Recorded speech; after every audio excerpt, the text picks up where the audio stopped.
Hello there, I am Ken the Learning and Research Officer at TEDRES.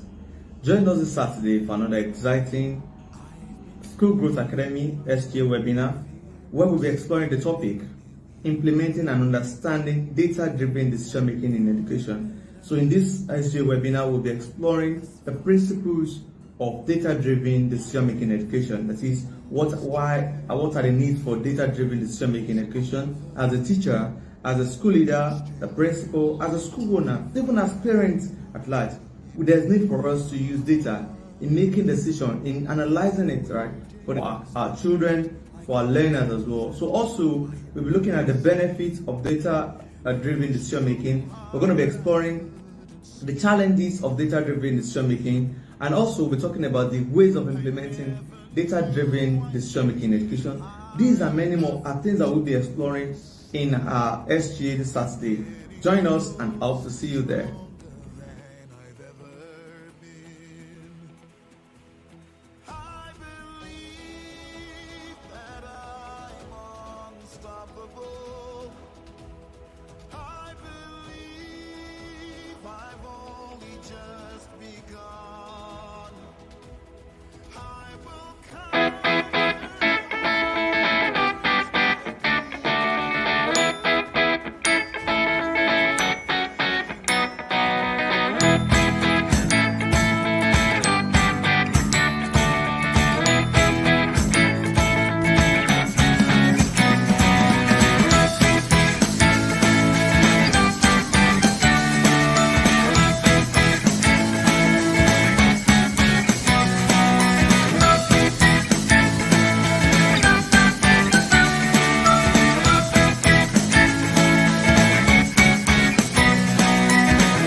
Hey, what's up everyone? It's your fellow educator, Mr. Lara, and today we're talking about why data-driven planning is crucial for effective teaching. So let's jump right in. By looking at student performance data like test scores, classwork, and homework, you can figure out what your students need to learn and how you can help them succeed. This approach helps you to target specific areas where your students need the most help so you can create lessons that are tailored to their needs. But it's not just about creating great lessons. Data-driven planning also helps you to identify and address gaps in your students' learning. By using assessments to check whether your instructional methods are effective, you can make adjustments to ensure that your students are learning as much as possible. Studies have shown that data-driven decision-making can have a positive impact on student achievement. So it's definitely worth taking the time to collect and analyze data. So how can you use assessments in your lesson planning? Firstly, you need to start with a clear learning objective. Before you begin planning your lesson, make sure you have a clear understanding of what the students need to learn according to the standards. This will help you to create assessments that are aligned with the learning objectives of the lesson. Next, you need to decide what type of assessments you will be using. There are many different types of assessments, including formative assessments, which are helpful to track student progress, to summative assessments, which evaluate student learning at the end of a unit. You need to use assessments that better reflect the learning objectives of the lesson to accurately measure the student's academic performance. In conclusion, data-driven planning is a game changer when it comes to effective teaching. By collecting and analyzing data, you can create lessons that are tailored to your students' needs and ensure that they're learning as much as possible. So start planning with data today and watch your students thrive. Don't forget to smash that like button and subscribe. Hello there, I am Ken the Learning and Research Officer at TEDRES. Join us this Saturday for another exciting School Growth Academy SGA webinar where we'll be exploring the topic, implementing and understanding data-driven decision-making in education. So in this SGA webinar, we'll be exploring the principles of data-driven decision-making in education. That is, what are the needs for data-driven decision-making in education as a teacher, as a school leader, the principal, as a school owner, even as parents at large. There's need for us to use data in making decisions, in analyzing it, right, for our children, for our learners as well. So also, we'll be looking at the benefits of data-driven decision-making. We're going to be exploring the challenges of data-driven decision making, and also we're talking about the ways of implementing data-driven decision making in education. These and many more are things that we'll be exploring in our SGA this Saturday. Join us and I hope to see you there.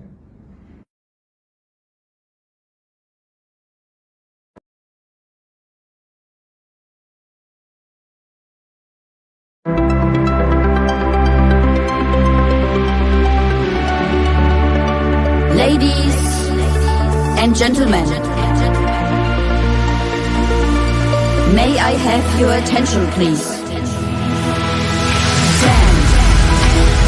9, 8, 7, 6, 5, 4, 3, 2, 1. Go!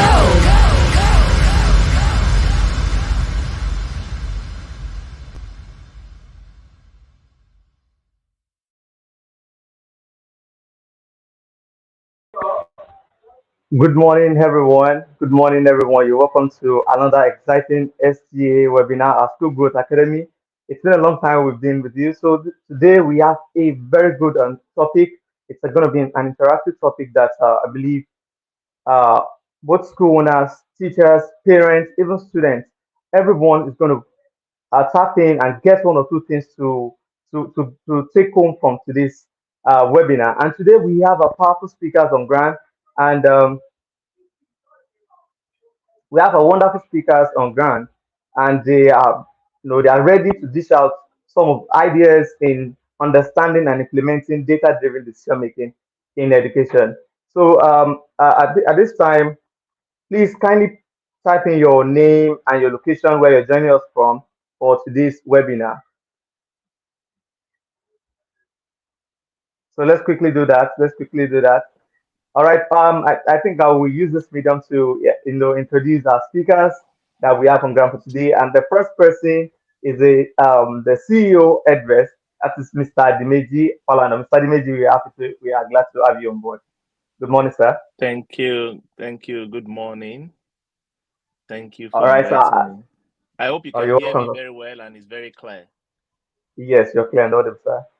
Okay. And we hope you're ready to. We hope you are ready to dish out ideas and dish out many things for our teachers and school owners and policymakers in education generally on this topic, sir. Yes. We've been preparing, and let's see what you can contribute to knowledge this morning. Thank you. Okay, and also we have a second speaker. She is also she's also a woman of knowledge when it comes to education. She's been in and out of classroom, and she has held lots of positions in education, both as a school head, policymakers, and and permit me to welcome Mrs. Nena Okori. Nena, welcome. We are glad to have you on board. Yeah, thank you very much, Kendi. I'm excited to be here today, and I can't wait to learn from Dimeji and also to share my own insight and experience on the topic. Okay. All right. So I believe even me as I have my writing pad here because I just want to. I know I'm going to gain one or two things from today because we have people of intellectuals on grant. We have the CEO of Edvest, one of the top leading edtech company in Africa, and also we have the director of learning and research, that's Ms. Nena Okori. Okay, so so today we just want to talk about the topic, data-driven decision making in education,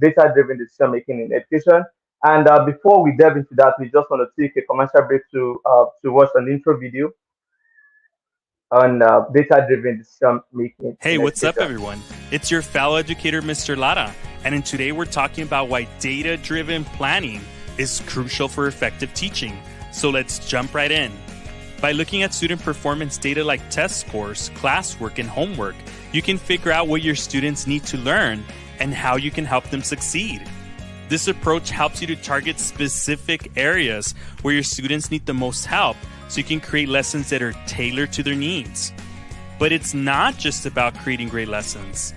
Data-driven planning also helps you to identify and address gaps in your students' learning. By using assessments to check whether your instructional methods are effective, you can make adjustments to ensure that your students are learning as much as possible. Studies have shown that data-driven decision-making can have a positive impact on student achievement, so it's definitely worth taking the time to collect and analyze data. So how can you use assessments in your lesson planning? Firstly, you need to start with a clear learning objective.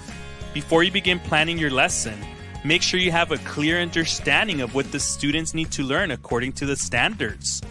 This will help you to create assessments that are aligned with the learning objectives of the lesson. Next, you need to decide what type of assessments you will be using. There are many different types of assessments, including formative assessments, which are helpful to track student progress, to summative assessments, which evaluate student learning at the end of a unit. You need to use assessments that better reflect the learning objectives of the lesson to accurately measure the student's academic performance. In conclusion, data-driven planning is a game changer when it comes to effective teaching. By collecting and analyzing data, you can create lessons that are tailored to your students' needs and ensure that they're learning as much as possible. So start planning with data today and watch your students thrive. Don't forget to smash that like button and subscribe for more education. All right, so you're welcome back. You're welcome back. So now we just want to go straight into the topic, which is understanding and implementing data-driven decision-making in education. So before we delve into that, I think there's need for us to look at the meaning of data and also data-driven decision-making in education. So data refers to raw facts, figures, and statistics collected, stored, and analyzed for various purposes.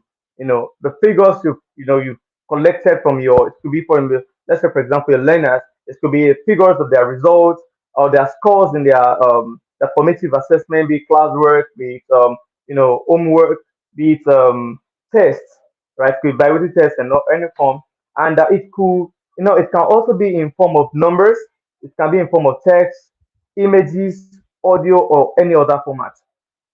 So, data-driven decision-making in education involves the various form of data, to inform and improve educational practices.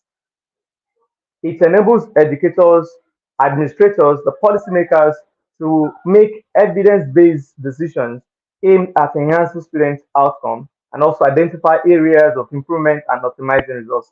So I believe with the data you've gotten, you can be able to plan for your lesson. You can be able to know the areas that need improvement, and there are some of the areas of weaknesses and strengths of your learners as well. And also it can it can be aimed as as an evidence for you to know or enhance your students' learning outcome. All right, so we go straight to the question now, and the first question will be addressed to Nina. Nina, so I believe you're school, you're a teacher before, and you're still you are still in the process of teaching learning.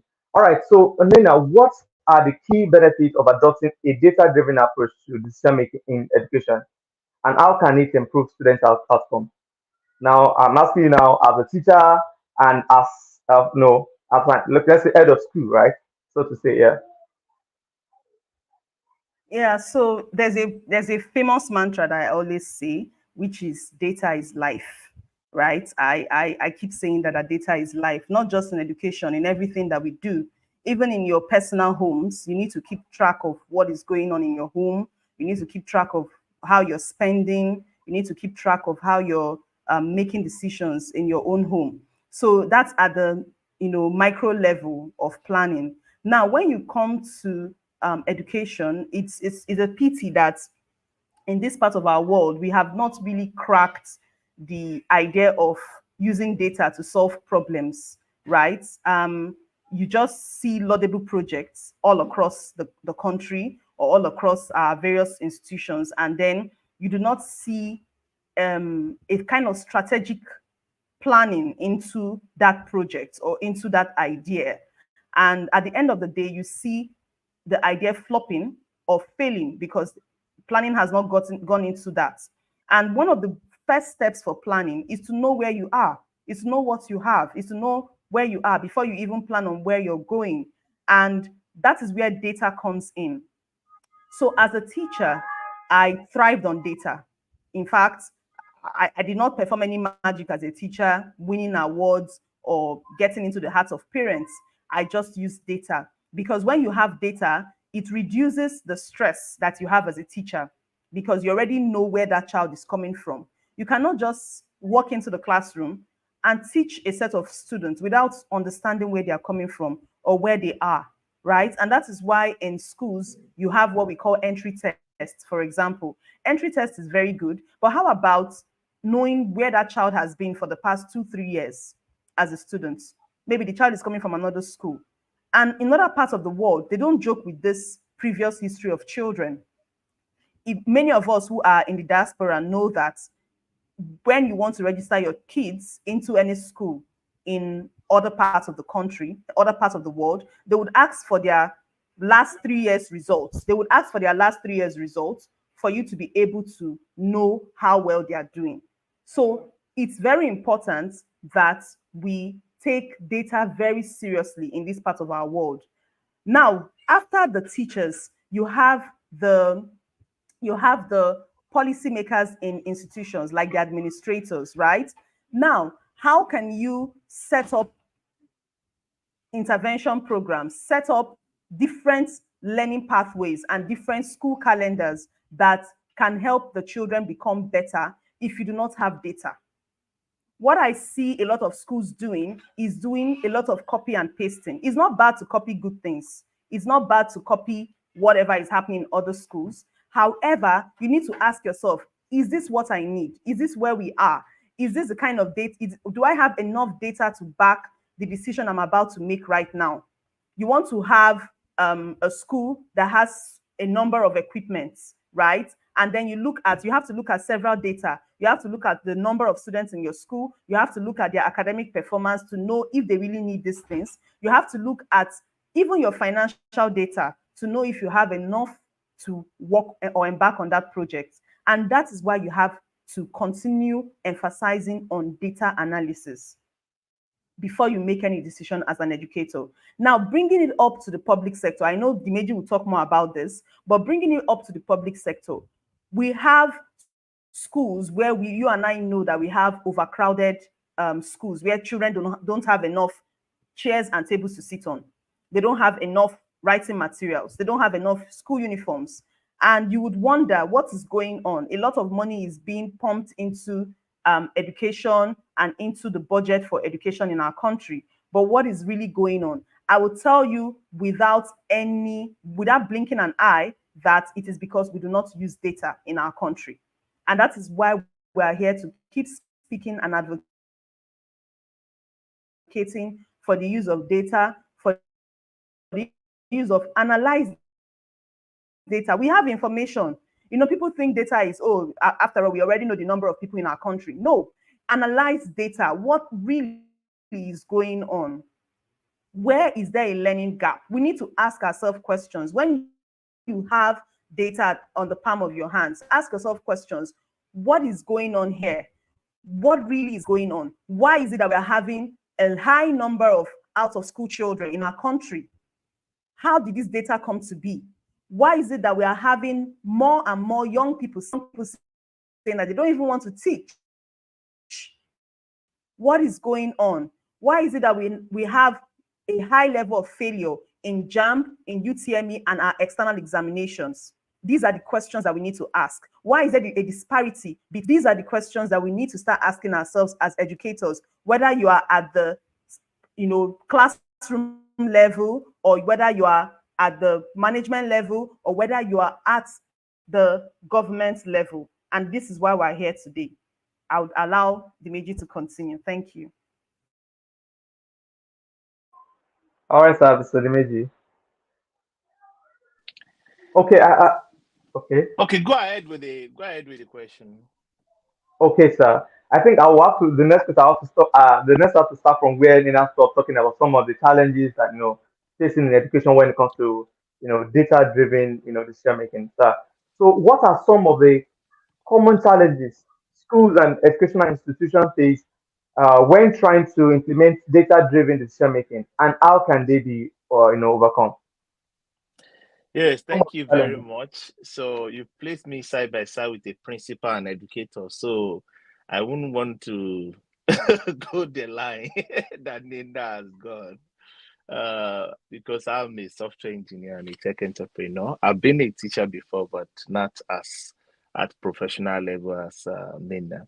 So what I believe about education is that educators are leaders, and uh, leadership in this age and time depends solely on how we can read patterns and how we can look at some certain objectives that organization like a school needs to achieve, and trying to look at where we are in between.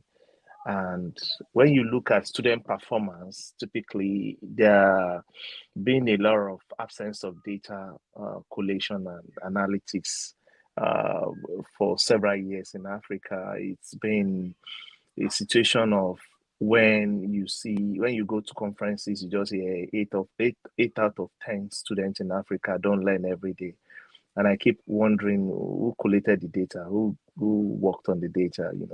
I've interacted with quite a number of people that have worked in different organizations and donors in Africa, and when you hear them talk about the collate the data, you wonder, you want to debate the process. So when you look at the key benefit of adopting data-driven approach, it is just not about the data. It's actually how you collect the data and where the data actually came from.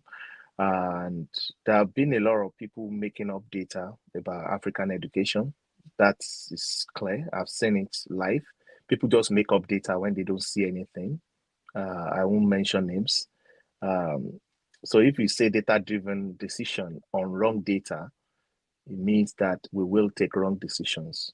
So it has to be data-driven decision on the right data.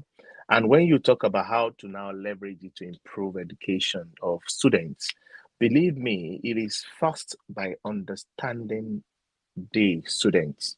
Leverage data to understand the student. There's something they call priori knowledge, the priori experience of the student. Where are they coming from? Where do they live? What do they see on their way to school every morning? Do they trek to school? Do they join public transport, or do they have people to drop them by the family car, or do they live inside the school compound? Do they go to farm? Do they the parents, do they take them to office? Do they travel abroad, or do they go for holidays? These are data that can help the first connection. Understanding the students makes the right connection if you know where the student is coming from. And then the second thing is to plan for lessons. Data-driven decisions can help you plan for your lessons. Once you have understood the student, you know the kind of example you will leverage. And when you are planning your lessons, you will not use some certain examples of things that students have not really connected with. There's a particular book written by Dr. Carr on how learning happens, which the summary of so many of the chapters fall around learning happens when students are able to connect previous experience with what the teacher is saying, but the teacher cannot actually leverage previous experience of the student if they know nothing about the child. So gathering data about the student help you to plan the right lesson. And then the thought I would like to share here is about when we have talked about the assessment before learning. The last one is now when the learning is ongoing, you are able to now pick each student and then reinforce whatever you are discussing based on what you know about each and every one of them. And you can have a class of 40, you can have a class of 80, but you can group students based on their experiences and common knowledge of where they come from and where they are. And you can actually personalize that learning in groups, but you need data to be able to do so. But when it comes to leadership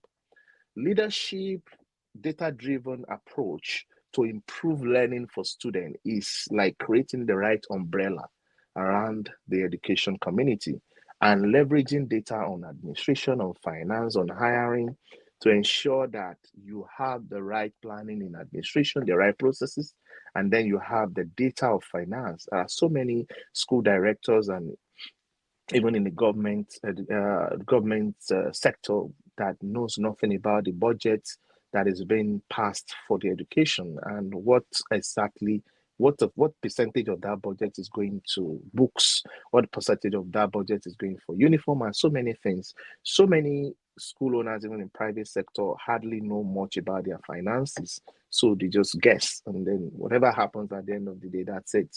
So we have to be intentional about data on administration, on finance, and hiring. Even that, I've seen a lot of hiring processes in schools, and I keep wondering, why do we keep repeating the same thing? When you have quality teachers in your school, and then you don't actually have data about their qualification, you don't have data about their performance, you don't do appraisal to look at data. If you use data, you can know the top 10 teachers in your school. And when you want to recruit, you can talk to the top 10 teachers in your school to go and bring people like them that are in their circle. Good teachers know good teachers. So you can leverage data to know your good teachers through appraisal, and then use those good teachers to go and bring the best teachers they know into your school, and then your school will improve. So data is just the next sense for everybody to leverage, because if you want to really be a good leader in this age and time, data will actually give you the right counsel to be able to deploy your leadership properly. But without data, without paying attention to what the data is saying, then everything will be guesswork, and then we get the kind of guess result we are getting. And that's why you see percentage of students that pass WAEC. They've written JAM now. We are waiting for what is going to come out. WAEC will be going on. I think WAEC is going on now. We are waiting. So many exams in Tanzania and Ghana, they are waiting for result. We will see the right data that can help us to know even before the exam occur. We need to have an idea of how many students we have grade A, how many students we have B. You should be able to predict as a leader that 70% of my students will have 6 credits or 5 credits. You should be able to predict. If you cannot predict the number of students that will have 6 credits in WAEC, or the number of students that will score over 200 in JAM, and then you prepare them and push them to the exam, it's still a guesswork. And then we get the kind of trial and error results that we have been getting. Thank you. All right. All right. Thank you, sir. Thank you, sir. And I think I appreciate you for the way you did justice to that question. So the next question, Nena. So Nena, as a former teacher, you were also like in a classroom, and also you've been into leadership in schools, right? So how can educators ensure that the data they collect is of high quality and relevance to inform their decision making effectively? So I'll start by sharing some experiences, my own personal experience as a student, as a teacher, and also as a principal, right? So I remember when I was in secondary school, I went to a public secondary school then, and I was in SS3 about to write my senior WAEC. That was like 20 something years ago. And we're all scared as students because for the past 7 years in my school, nobody had passed WAEC. Like we always had students who would write WAEC and then would go back to rewrite their WAEC and other exams that they need to write. So we're all scared, and we're prefects then. And I think this was where I started getting interested in education at that point. And we're prefects, and we asked ourselves, what are we going to do about this? And in our youthful exuberance as teenagers, we went on a riot, right? We we went on a riot. We went on a luta continua, let me put it that way. And we're all suspended. Now, that was the school's reaction to us speaking about how to make our lives better. And what were we asking for in that riot? We're asking for questions. We're trying to get answers to our questions. Why were students failing in the school? Why was the school not looking at the reasons why students were failing? Because some of us couldn't afford to go to external and to do external centers or go to private schools at that moment. And our lives and our future depended on the WAEC results, right? For us to get into the university. So when we're suspended, many of us went home, and luckily for some of us, our parents who were enlightened came back with us to school to demand for the right thing to be done. And for the first time in my life, I saw our principal then bringing out broadsheets of 3-4 years ago that were already dusty. And they started taking their time to trace where the problem was. And they saw that the major place where the students were failing the most were in 3 subjects: math, English, and biology. Math, English, and biology. Those were the 3 subjects, the major areas where a lot of students were failing. And they became very deliberate and strategic. They got a new biology teacher who was taking us extra classes. I remember then we're leaving school as late as 7 p.m. They got a new English teacher because our old English teacher never came to class, right? And then they also got a math teacher from the junior secondary school to assist and help us prepare for WAEC. I can tell you for a fact that that was the very first year that we got the best results in my secondary school. We had all of us, about 70% of the students who wrote WAEC that year, all had their papers, and we did not resit WAEC more than once. Now, this was because somebody at the top decided to make a decision, decided to stand her ground and use data to track performance and help the students. Now, imagine if nothing was done about it then, or we did not raise our voices, or we did not do anything, our parents did not do anything, right? We would have failed again. We would have become, some of us may get frustrated and become dropouts. Some of us may become discouraged and go to a private school, and then our parents have to suffer to pay for the school fees and other things. So there's a lot of effort that was made, and it saved us a lot of stress and energy at the end of the day. This is one benefit of data-driven decision making. Now, as a teacher, I have seen how using data to track your students' performance can help you in making decisions in your classroom. Sometimes you don't always have to finish the curriculum. If a child in your class has never understood or gotten the foundation level, you cannot teach a child long division if a child has not understood the concept of multiplication table. It's as simple as ABC. You cannot teach a child how to write if a child doesn't know how to read. Because writing, creative writing, comes from your ability to read diverse range of subject areas, and then it will build your thinking, it will build your imagination, it will also build the vocabulary of the child. And these are the things that I keep telling teachers, even when I was a teacher, that when you're working with children in your classroom, the first question you should ask is, where is this child coming from? At what point or at what level is this child? That is what you should ask yourself.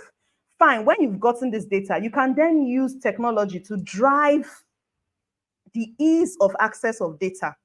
How can you use technology to drive the ease of access of data? You put down your points, you put down the scores of the students using technology. We all have different technology tools. Edverse is a very good tool that has been able to analyze data. And then you look at it, it gives you an in-depth analysis of what you're doing and where you are. And then you can now make decisions that can help the children in your class. I also remember when I was a principal, I'll just share a bit of my experience. When I was a principal, and the first exam that we wrote, that the children in my school wrote at that point, I saw a lot of failures in math, English, sciences. And how did we know, right? We knew because we had to sit as a team and we drafted all the spreadsheets into graphs. So you need to learn. If you are a teacher or an educator and you do not know how to analyze data, please try and go for trainings on how to analyze data. It's a very good skill that can help you, right? I had to start training some of my teachers to analyze data on their own. And it's as simple as plotting a graph. It's as simple as using a pie chart. It's as simple as using tables and figures. And then when you look at the visual representation of whatever data you're bringing out, you can now track and know which subject area is coming down. And when we saw it for the first time, we saw that math and English and science was actually at the lowest. So we came together and brainstormed, what can we do? So the next term, we decided to go on various strategies to help the students. We went on intervention programs. We had remedial classes for the weak students in math and English, called their parents in, and then charged them a little fee for them to be able to stay behind after school and keep the teachers behind to work with them. And then as a whole school, we also went on mental math campaign. So every morning by 7 a.m., the children are in school by 7 a.m. They're doing mental math drills. They are doing spelling drills because we saw that the majority of them couldn't write properly, like use good vocabulary. So we went on a spelling drill in the mornings, right, before they start assembly. Now, another thing, we now infused other projects, other programs in the school calendar that can boost the confidence level of the students in numeracy and literacy. And we went on things, we did things like math competitions.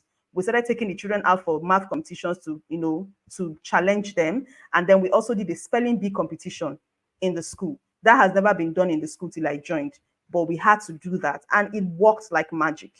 Because of all these efforts, we started tracking their performance every week. And that's where formative assessment comes in. We started tracking because one thing that we need to also know is that you shouldn't wait till examination time to track your students' learning. You shouldn't wait till it's time for them to write WAEC or UTME to track your students' learning. You should track their learning from the very first day they're stepping their feet into your school or into your classroom. So we had to go on formative assessment every week, every bi-weekly test, weekly assessments to see how they are doing. And then we had to plot all these results on a graph to see whether they are going up or whether they are coming down. And by the time they wrote their exams or by the time they wrote their midterm test, we're able to already spot where the problem was.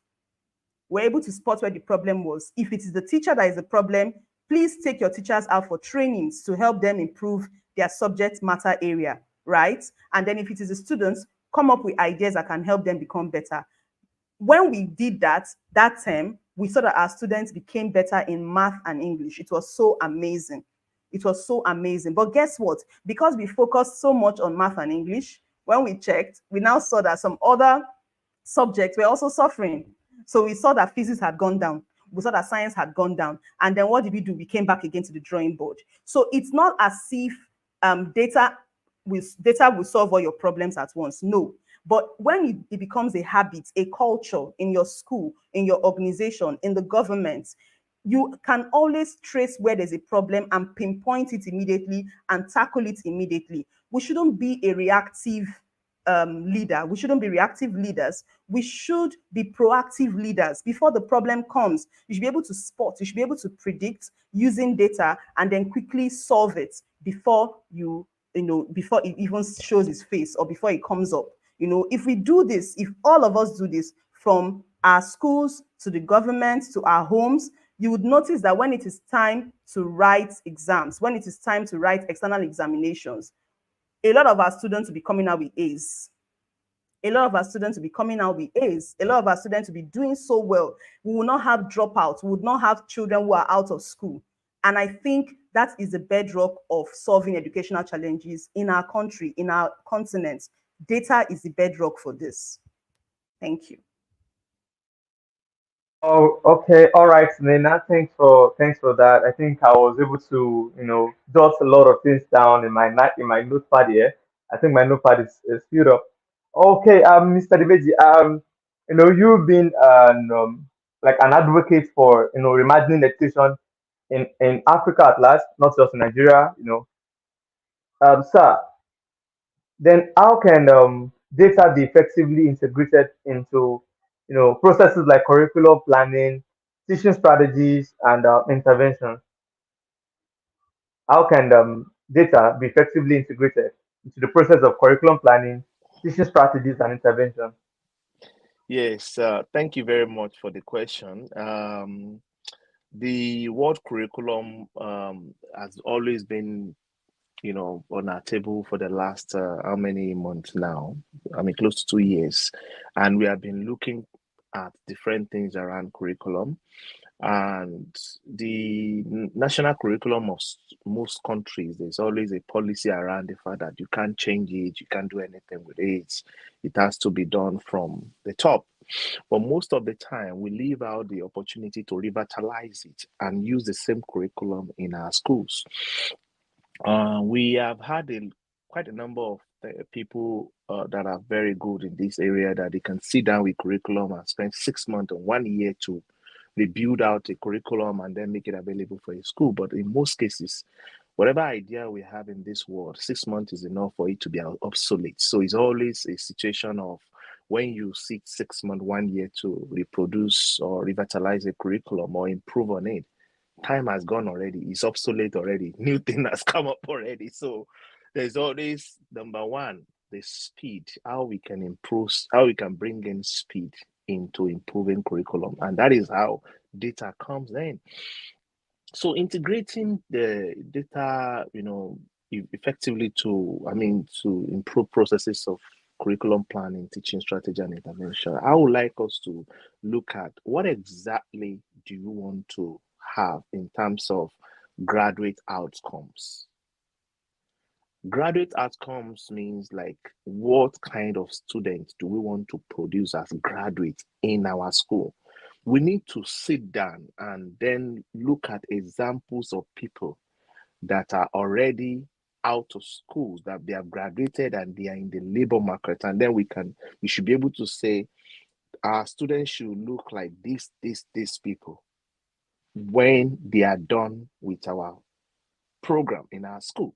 So every school director and school owners and directors of schools in ministry should be able to sit down and draft that and say it shouldn't be anything too complicated, like our students should be able to do it, because the World Bank and UNESCO says that the students that are not learning, they have the possibility of losing $21 trillion in their future earnings. So it means that the students that are not learning well, the students that they're going through school without quality planning of curriculum and pedagogy, they have tendency of not having quality lifestyle because they will work in the future and they won't be able to earn as much as what they're supposed to earn. And there are so many people that have gone to school that even the salary they are earning in 5 years has not even paid back their school fee from kindergarten. So we need to first of all sit down and say what kind of graduate do we want to produce. Then the second thing is that what kind of lifestyle should they have? Do you want them to live in the estates? Do you want them to have their house after 10 years or 5 years of working? Do you want them to live anywhere in the world and work for any company in the world? Do you want them to be in this field or that field? What level do you want to have average of them? Do you want to say, okay, in the last 30 years we have been running this school, we have produced graduates that are like mid-level managers averagely in everywhere that you go to, or they're like CEOs of companies, or you have graduates that are like maybe sports people that have won Olympic gold medal. We can count on 10 or stuff. So we need to sit down and also create the kind of lifestyle you want them to do. Then the global awareness. We think so little about the influence of global awareness about Africa generally. There was a particular conference I went to. I went to San Diego. I was invited in 2022 to speak on African education landscape and resilience. Uh, I was on that panel, and the panelists asked me a question to say, Dimeji, what can African contribute to the global ecosystem when it comes to labor and education? And I was wondering why the question in the first place, because Africa is a part of the world already. And then we can see the product of Africa grow everywhere in the world.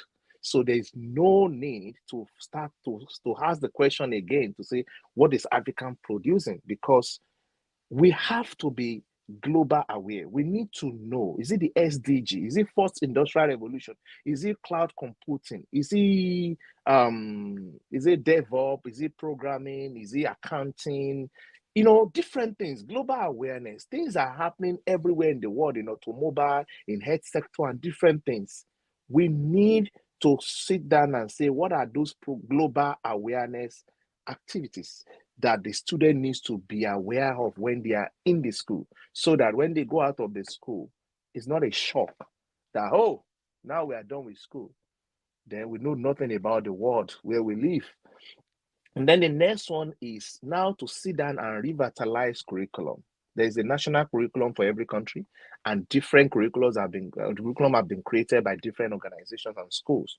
So we need to revitalize what we have as curriculum, and then make it available and good enough for the future, not even for today. Because if you are preparing students for the future, then the curriculum should be speaking about the future already, not only for today. But at the same time, we should not leave the elements that can make the student pass national exams. And that is it. So it's a delicate balance, and we have to create that balance when we are revitalizing the curriculum. Okay, then the next step is now to ensure that the teachers are part of that process. The teachers needs to be part of the process of leveraging data to revitalize curriculum.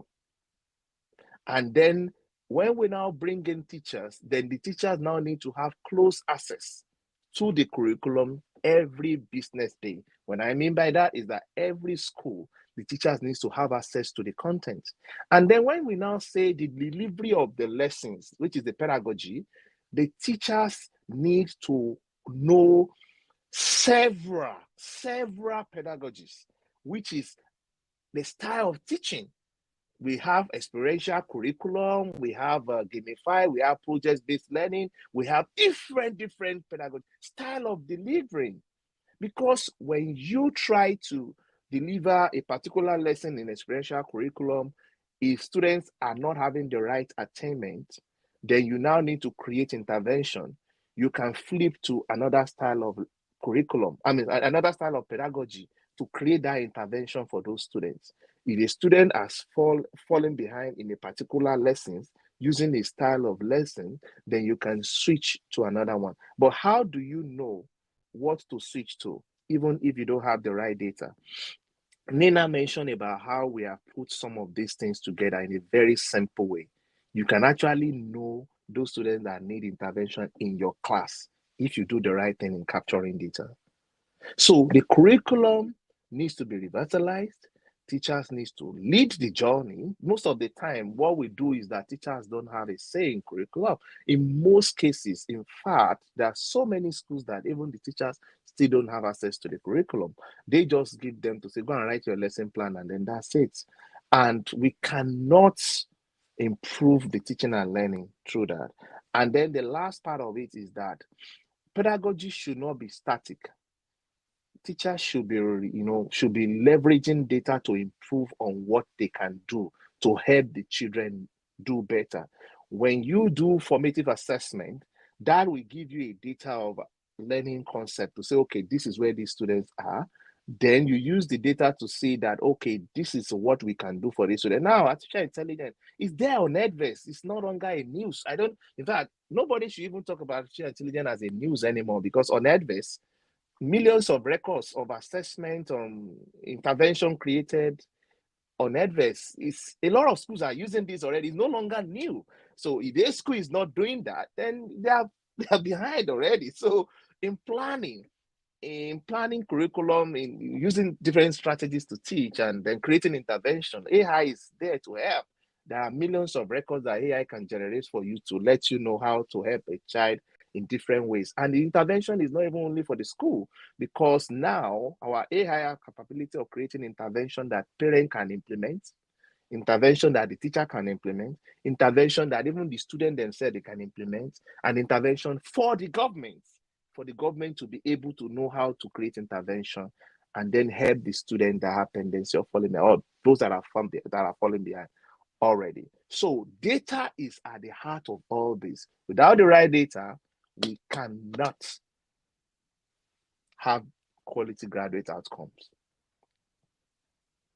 All right. Thank you, Mr. Dimeji. I think I was able to, so far, quite told you I have my right, part here. One of I think some of the things you talk about, on how teachers could leverage on data, right? You said teachers can leverage on data, right, to revitalize the curriculum, and also, teachers should be exposed to the different pedagogies we have, right? So I think this one is going to school owners, school leaders, and also, you said something about that the pedagogy should not be static. All right. So we'll be entertaining some questions. If you have any questions, kindly put it in the comment section. So right now we'll be going on a short break, and after the break, we'll go to the second part of our discussion, and also we'll be answering some of the questions that you put down in the comment section.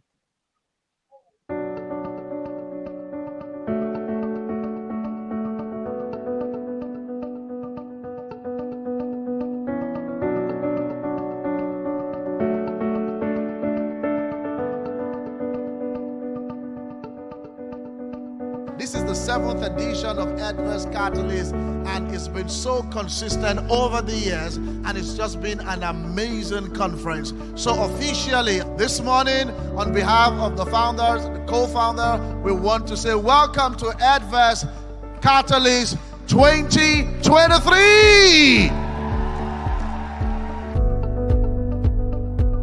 We decided to have a team this year called Audacious, because the idea is that against all odds, we still want to improve education delivery. We still want the students to have the best. We still want to do everything that needs to be done, making sure that we challenge ourselves with knowledge, new notion on how to improve learning and help the students in Africa.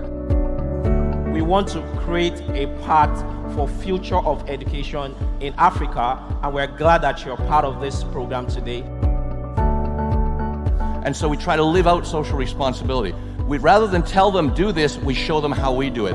And by doing it, we show them how you get from here to here. In order to prepare the next generation of innovators, we really have to be engaging students differently. I think there's a deficit of trust. That's the first thing between the public and the private educators. That has to be addressed if anything is going to change. It's quite clear that funding is a major issue. Funding schools in modern day is to begin to engage in quality collaborations with international organizations, NGO, and the like.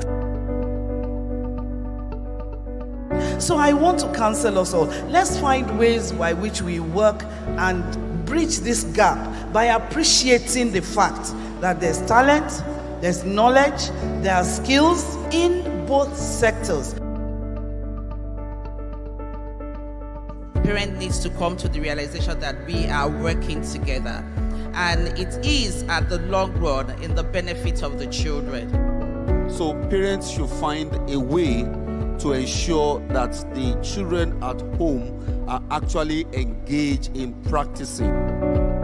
Leveraging on technology. For example, Edvis has where parents could sign up their kids and they can do learning assessment.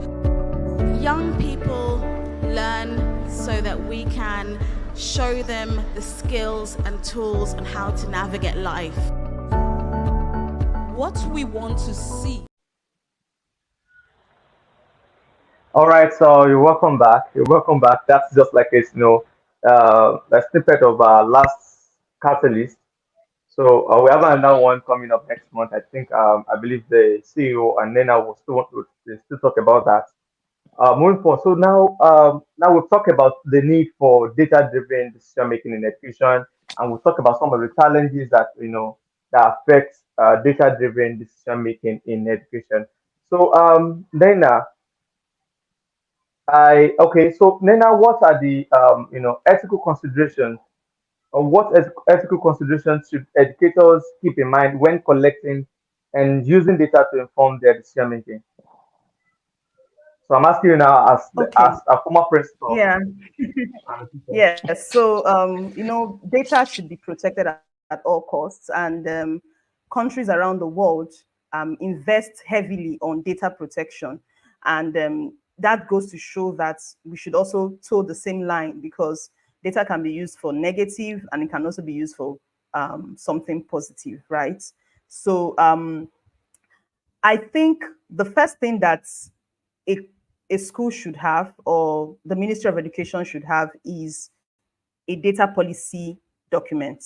So if you have a data protection policy document, anybody that is coming to use your data, we have researchers that need this data as well. Data is not just for to be consumed within the four walls of the school or the four walls of a state or country. It should be used for research purposes as well. However, you need to put in some guidelines that would guide external people who will be using this data for research purposes and the likes, right? You also need to protect the individuality of the child in question. I'm not one who would support you bringing out the names of children who are struggling in your class, right? Even in your conversations with your fellow colleagues or teachers, I don't think you should label a child as weak or as having a learning challenge. I don't really like that word learning challenge. I would call it special needs, right?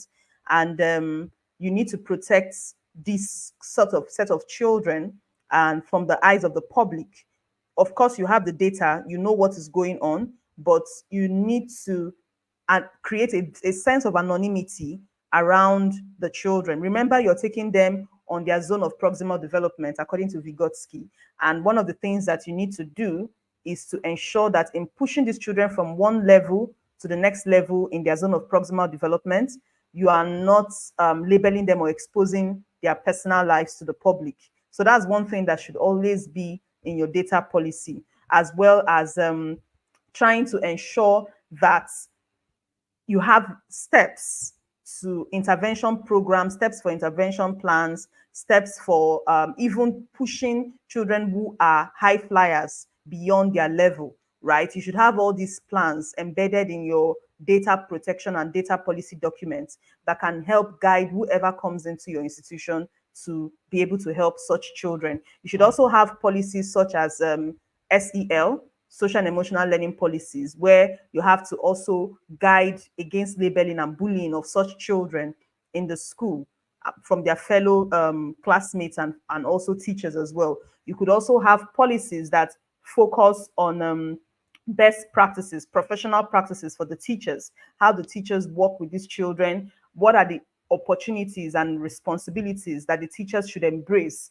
when trying to embrace data analysis and also trying to embrace intervention plans, right? All these things should be spelled out from the very beginning before you even embark on any form of data collection or any form of data analysis. And then you also need to work together with the authorities in collecting data.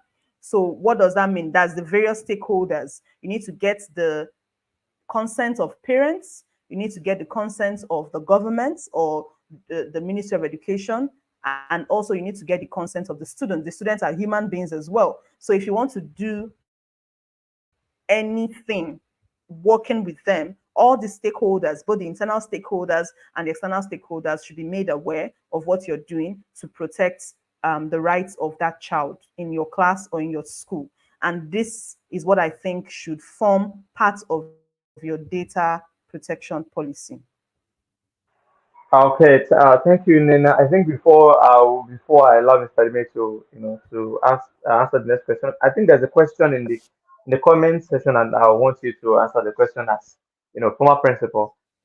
Can you help me out whether it's possible to put a dull and brilliant students in the same seat?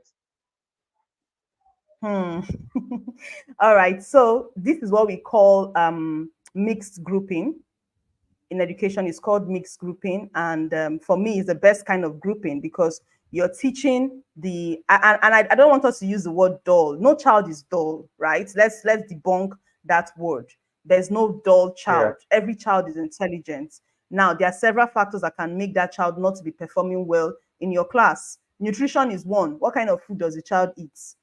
Another thing could be attendance. Another thing could be family problems. Maybe they have family issues. Another thing could be congenital defects, right? Like maybe a child that has some brain challenges or anything, or is socially disadvantaged. Now, that doesn't mean that that child is dull. Given the right love and support, that child can always excel, right? I've worked with a lot of special needs children and I see them excelling every day, right? And it's very important for us to debunk our minds from any child is dull. There's no dull child. Now, what you should say is mixing low ability and high ability learners, right? Now, like I said, according to Vygotsky, in trying to explain social constructivism, Every child moves from one zone of proximal development to the other.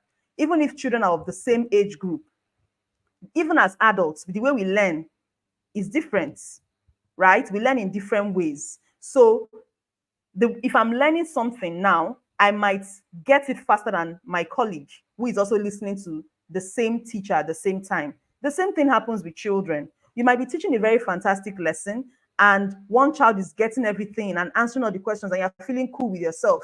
However, 90% of the remaining class is not getting it. That doesn't mean that those children are not intelligent. Maybe they need more time, maybe they need more practice, maybe they need another style of teaching, another style of learning. So yes, I say yes to mixed ability grouping. However, before you do mixed ability grouping in your classroom, you need to collect data. What kind of children will you be grouping together? You need to understand their behavioral metrics. What is their behavior like? Because you wouldn't want a child who is struggling to be bullied by a child who has already gotten it right. You wouldn't want a situation whereby a child who is getting it right is also frustrated and feels drawn back because a child in his group is drawing him backwards and he's not learning at the fast pace that he's used to. Now you need to consider all these behavioral metrics involved, and then you need to also set rules in your classroom about support. You need to create, that is why you need to have a policy on SEL, social and emotional learning, where the students understand that they are working as a team with everybody. And that's where collaboration comes in. You need to already have imbibed the skill, the competence skill of collaboration in your children in the classroom, right? So that they are cheerleaders to everyone. So if you put those children, when you've done all this, you can then decide to put them together. You can experiment on peer teaching. You can experiment on peer assessments. And then you can also experiment on collaboration using these various factors I've just mentioned. So yes, I'll say yes to mixed grouping, mixed ability, so that children can understand that they are not the same and that they are there to also help one another, to build the collaborative spirit in them. All right. Thank you, Nina, for I think for for answering that question. So, Mr. Dimeji, all this while we're talking about data-driven decision-making in education, and we're talking about focusing on teachers, the school leaders, you know, the stakeholders in education, right? Now, there's this question, so how can data-driven decision-making process best involve key stakeholders like parents and community members? How can they be involved in data, driven decision making in education? Yes. So, when you look at education as a whole, it's not just about you are educating a child that has no roots in the community, or you just educating a child that has no parents or that has nobody that is expecting them to be great in life, or nobody that is expecting them to achieve some certain feat in life. So that thought in mind is very important. One of the things that we do in at Edverse is that, and it's becoming a culture, that everybody has someone at home that is advising you, that is expecting you to be great in life. So when we hire people to work in Edverse, we have this in mind, that the way we treat each other, the way we treat people that are under us, the way we treat the peers, we should have a thought that there's someone waiting for them at home to say, oh, you have done this and you have made progress in life. And we always factor that in mind. So when you teach a child, you should have a plan to say there's one uncle, there's one parent, there's one auntie somewhere that is expecting this child to be great, that is expecting this child to get to this level of knowledge in life and to have this attainment.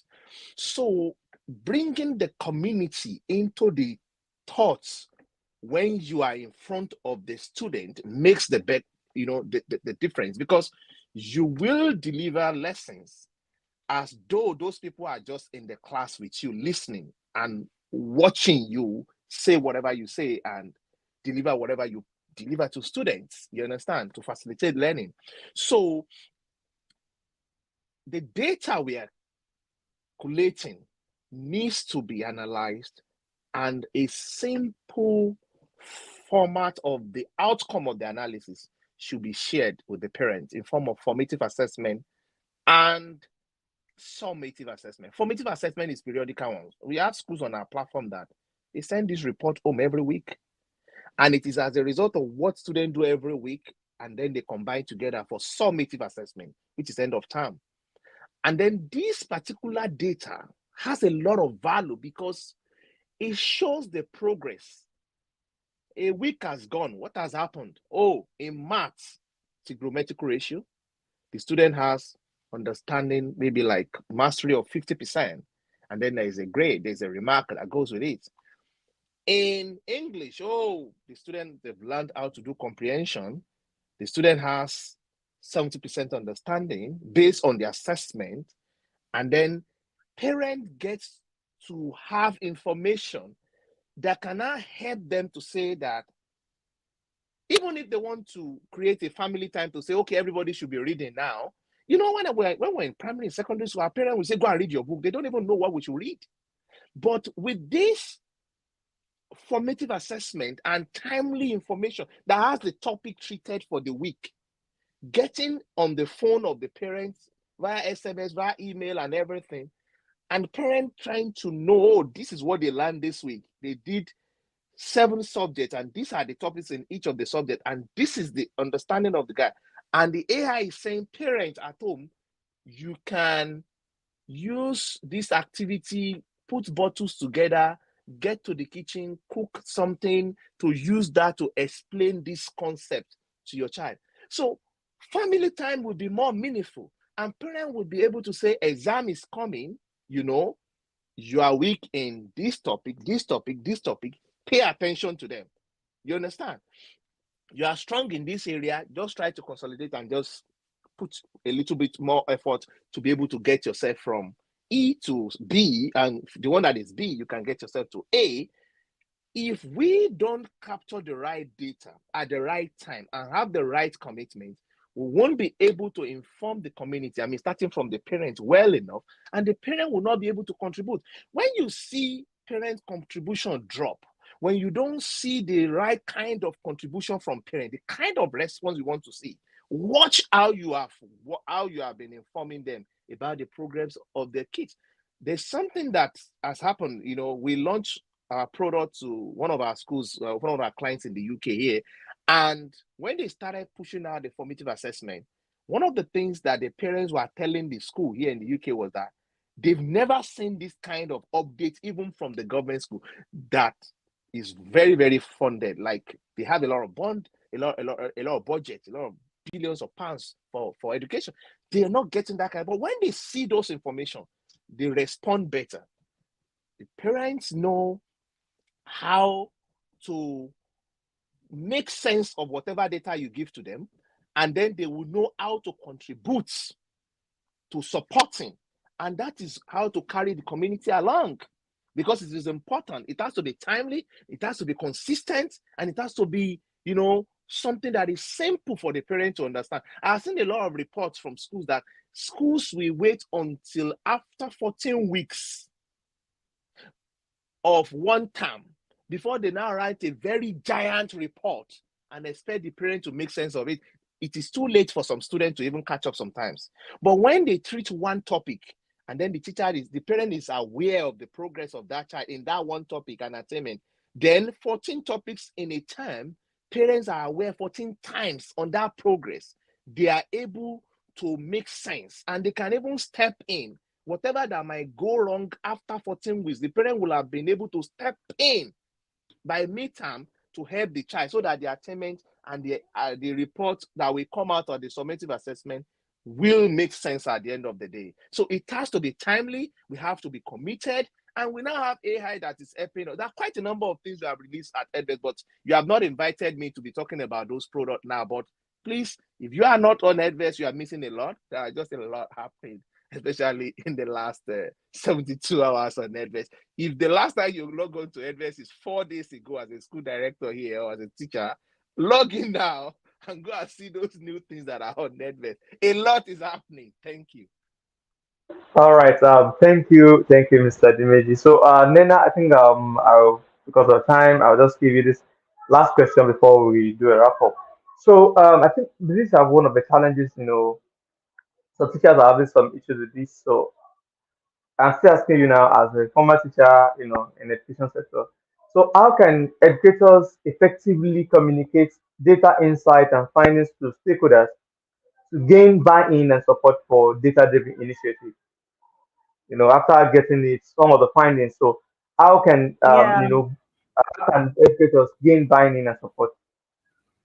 So, first of all, we are all starting as at a very basic level. So the only thing that can really help educators to do this is technology. You can't shy away from it, right? Gone are the days when you have to write very long reports at the end of the term to show that you have worked for, or you bring out a child's note and say, but she copied notes, but I gave them notes, I did this, I did that. No, gone are those days.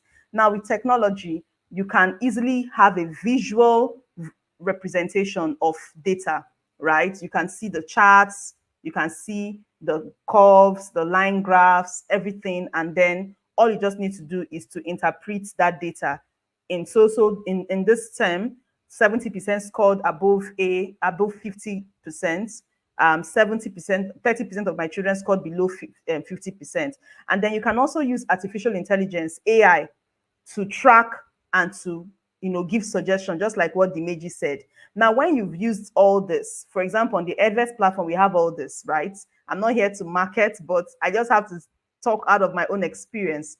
And you can now take these suggestions, add your own humanistic suggestions, because you're the one in the classroom, you're the one who understands each child, and then you put it together as a report and then share with the stakeholders. There are some reports that should go to the parents. There are some sort of reports that should go to the owner of the school or the government or your head teacher or whoever is your supervisor, right? And then you allow them to now go ahead and make decisions at that level. Now, at your own micro level, you should always keep a journal of the tracking levels of your students, like whatever you're tracking, whatever you're trying to come up with, you should always keep a journal. It's very important.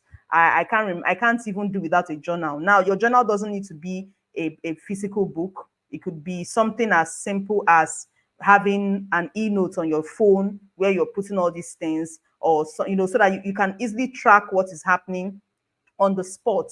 And what we've built in Edverse, even with your phone, you can just open up and see what is going on in your classroom and know where your children are, in terms of data tracking and all that. So with this, there are so many things that you can do at the tip of your finger without sweating. Because in my discussion with teachers, one thing they always say is, we have a lot of work to do. We have to teach from morning to afternoon. What time do we have to start tracking data? Well, my dear, if you don't track data now, it will track you tomorrow. If there's anything like that, that's what I would say. If you don't track data now, it's going to track you tomorrow. And that is why you have to keep tracking data. And technology has made it very easy. So embrace technology today and see your life change as a teacher and as an administrator. All right. Thank you, Nina. I think, yeah, we've really done a great job today.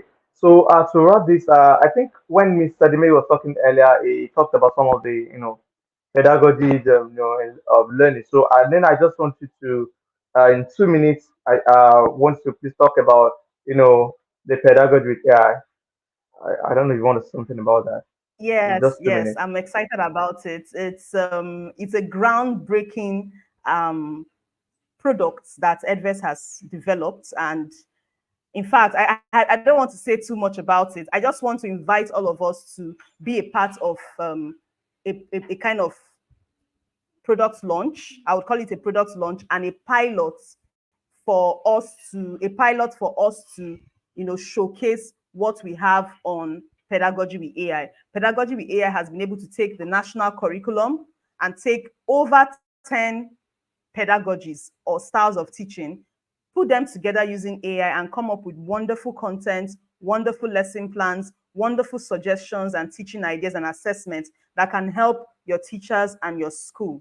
And with all these things, we've also been able to bring in humanistic AI. What do I call humanistic AI? The ability for the teachers themselves to be involved in the curriculum review process, to be involved in the scheme of work review process as well. So it's not just a one-off technology-based product. It's something that will, revolutionize education in your school and also in your states and in your country as well. So I invite all of us to come in on the 10th of May, and we'll be sharing more information about this as the days come. It's a physical event. You just come around and have a feel of what we've built and what we are deploying currently in some states and in some schools at the moment. Thank you. Okay, so I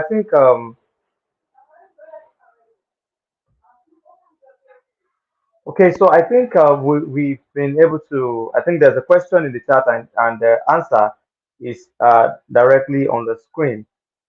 Yeah, the answer is on the screen. So, Mr. Dimeji, also, to wrap up this wonderful SGA webinar, I know we'll be having our yearly catalyst, right? And a trainer conference, which is international.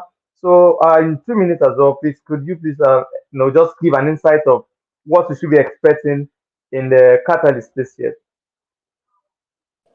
Okay, thank you very much. Before I will talk about what we should be expecting at Edvest Catalyst, there was a question that I didn't get a chance to answer, which is about the ethics consideration. It is very important that the teachers don't share data outside of the school policy. I have seen a lot of platforms that come for free. They will say, oh, our home portal is free. Just put your data and start using it. They use those things to capture your data and run away. Nobody can give you some things for free for life. So it is very important. And also privacy, safety, and security of students and colleagues and their parents will be at stake if you just go and jump on different platforms that come to you on social media and just put in your data there. You have to validate who are those people and why are they doing it for free. They need your data. That's why they are doing it for free.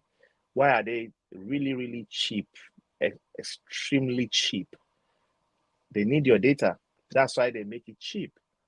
And we cannot be sharing names of students, contact information of parents, address and phone number, email, and all those stuff. In this age and time of security challenges all over the places, we have to be paying attention to how and where and to who we share our data with when it comes to the company that is serving us. There are so many of those companies that have come and go. They've come and gone with your data. There are some of them that they will serve you for 2-3 years, they will shut down, and then what happens to your data? There are many of those companies that are there all across the world today that they will not be there in the next 2 years, in the next 3 years. What happens to your data? Look at companies' antecedent and what they are doing and the progress before you sign up, because safety and security are very important when it comes to how you consider ethics of handling your data. Edvest Catalyst this year is coming up May 31st online and 1st of June, which is in person in Lagos, Queen's Park, or Oniru in Lagos Island, Victoria Island. If you're in Tanzania, if you're in Zambia, if you're in Liberia, if you're in Ghana, find your way to Lagos. You can't miss it. You can't afford to miss it. And if you're anywhere in Nigeria, try to get to Lagos in the morning of Friday, because early on Saturday morning, we will be meeting physically. Online will happen on Friday. And the theme for the year is Velocity with AI. Velocity in physics is about speed in a direction. And the reason why we have this team is that Edvest Catalyst started in 2017. So this is the 8th edition. We started with a team that is accelerating school growth and impact. Then in 2018, we had another team of out of the box. In 2019, we had another team of explore. In 2020, we had a team that was around COVID, which is to reinvent, And in 2021, the team was a new path, 2022, we had a team on learning outcomes. And in 2023, which was last year, we had a team of audacious. So in 2024, the direction is velocity with artificial intelligence. And why are we looking at this team?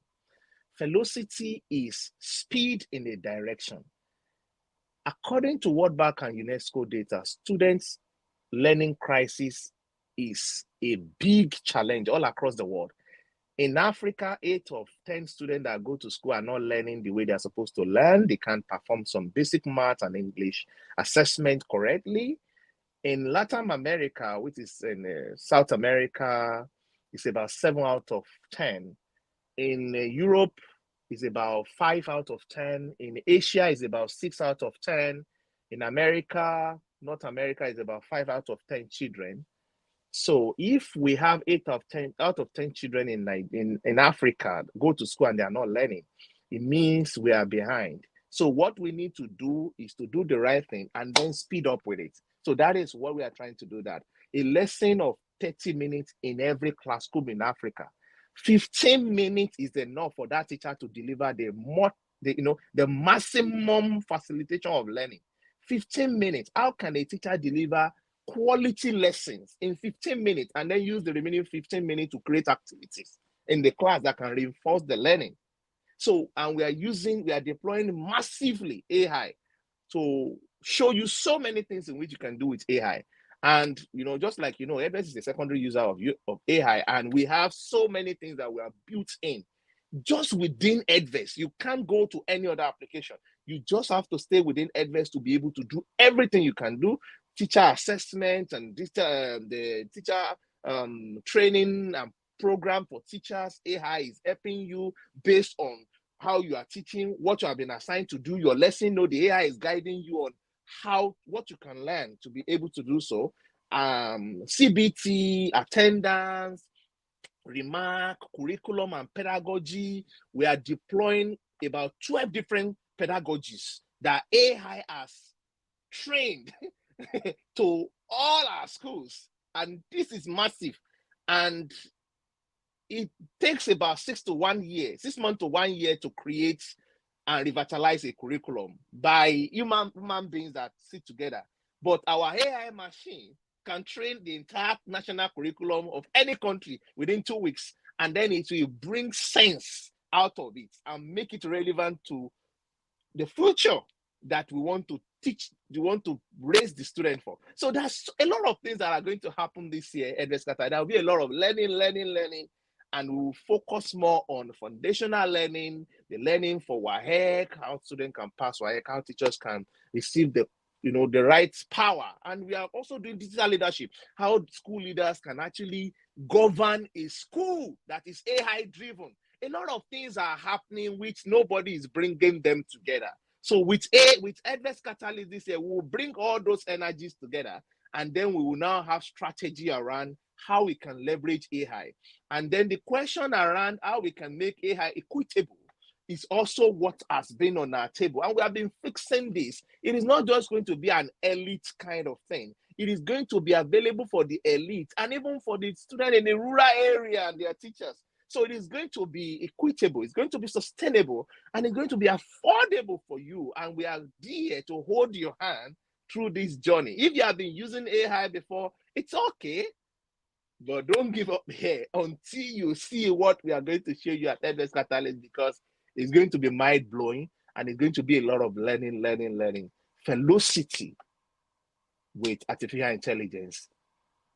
Let us meet. Just register. They're going to share the link with you. Register to book your seat, because 7 a.m. we start the event by 9 a.m. every year, but by 7 a.m. people start sitting down. So there will be a lot of space issue this year, because it happened last year. We were expecting about 3,500 people, about 5,000 people showed up. So this year, register in time, prepare and mark your calendar, book your flights, book all the road transport, everything. Get yourself prepared, because even the hotels and then the accommodations around the venue will be filled up in no time, so that you won't be far away when you want to book your hotel, and then you miss out. So please do everything that you want to do ahead of time. EdVest Catalyst 2024. I am excited, and I'm sure a lot of people are excited already. Thank you very much. That's all I'll say for now. Let's save the rest for the event, and then you'll see what we have. Yeah, and Dimeji, you forgot to mention that it's Dimeji, you forgot to mention that it's totally free. FREE. It is free. Totally It's free. free 100%. Yes. Free transportation is available Yeah. from 6 locations. Mhm. Abuwadofin, Yeah. Ikorodu, Yaba, Alimosho, the Abule Embe. Ba. If you are anywhere in Lagos, just register. You get If- free transportation from 6 Yeah. locations. We are now 2 years ago, we started with one buses from each location. Now, last year we used two buses. Now, this year we are using three buses, 25 seater Wow. capacity, 3 buses Hmm. from 6 locations to move people down to Oniru for the event for free. And then you get the free meal, you're going to get a free tea break, and then we still have a few things that we are still going to be talking about when we come for the event. So please register in time and book your space. Look for the nearest bus stop and choose it. Don't worry, our people will fix you up. They will give you the right information to join the bus, and then you come on Saturday. Then on Friday, don't plan only to attend the Saturday. Join online on Friday, because there will be a lot to learn, And this is 21st century technologies that we are bringing to you. African brewed. When you brew something locally, there's a touch, there's a taste of that jollof touch, the bottom pot touch that we are put into all these things. You are going to see them live and direct, and you are going to experience EdVest and through EdVest Catalyst 2024. Its velocity with AI is going to be mind-blowing. Thank you very much. All right.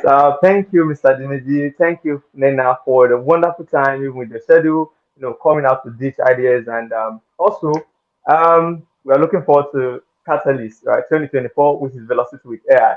And I can be rest assured that, we have more people registered this year than last year.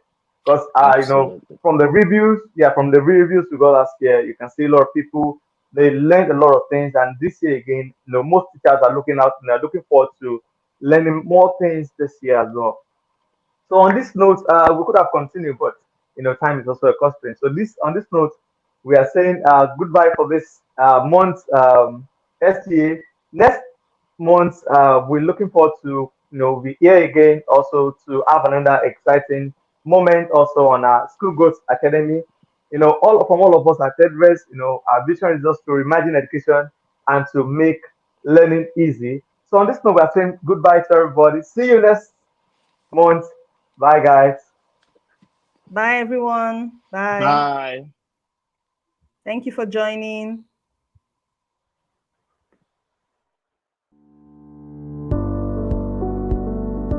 This used to be me.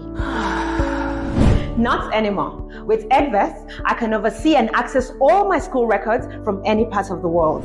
From a single dashboard, I track enrollments, monitor e-learning activities from homework uploaded to video lessons shared, as well as e-notes and CBT. I view payments inflow at a glance, monitor performance, and track attendance. Running a paperless school and reducing operational costs is possible with EdVest. EdVest CBT makes conducting school exams seamless, both online and on the school premises. It gets better. Parents can monitor their children's performance and pay fees. Amazingly, the days of being owed by parents are over. Parents can access school fees loan and you get paid in full. Students have access to assignments, video lessons, e-notes, quizzes, virtual classes, and over 160 math and science simulations. Beyond all this is EdVest's amazing support. It is top-notch. Over 1,300 schools across 10 countries in Africa use and love EdVest today. To see a free demo, log on to www.edvest.net/free demo. Use EdVest today.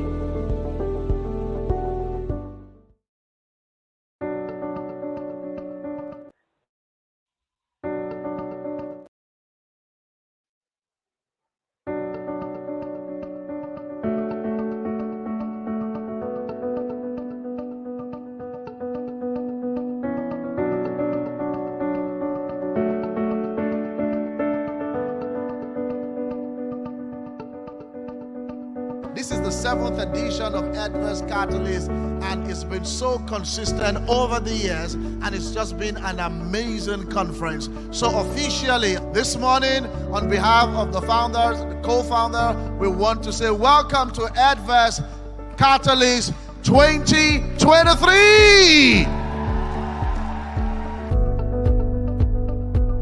We decided to have a team this year called Audacious because the idea is that against all odds, we still want to improve education delivery. We still want the students to have the best. We still want to do everything that needs to be done, making sure that we challenge ourselves with knowledge, new notion on how to improve learning and help the students in Africa. We want to create a path for future of education in Africa, and we're glad that you're part of this program today. And so we try to live out social responsibility. Rather than tell them do this, we show them how we do it. And by doing it, we show them how you get from here to here. In order to prepare the next generation of innovators, we really have to be engaging students differently. I think there's a deficit of trust. That's the first thing between the public and the private educators. That has to be addressed if anything is going to change. It's quite clear that funding is a major issue. Funding schools in modern day is to begin to engage in quality collaborations with international organizations, NGO, and the like. So I want to counsel us all. Let's find ways by which we work and bridge this gap by appreciating the fact that there's talent, there's knowledge, there are skills in both sectors. Parent needs to come to the realization that we are working together, and it is at the long run in the benefit of the children. So parents should find a way to ensure that the children at home are actually engaged in practicing. Leveraging on technology. For example, Edvis has where parents could sign up their kids and they can do learning assessment. Young people learn so that we can show them the skills and tools on how to navigate life. What we want to see in this nation, we must first begin with ourselves. Redefine education, redefine study.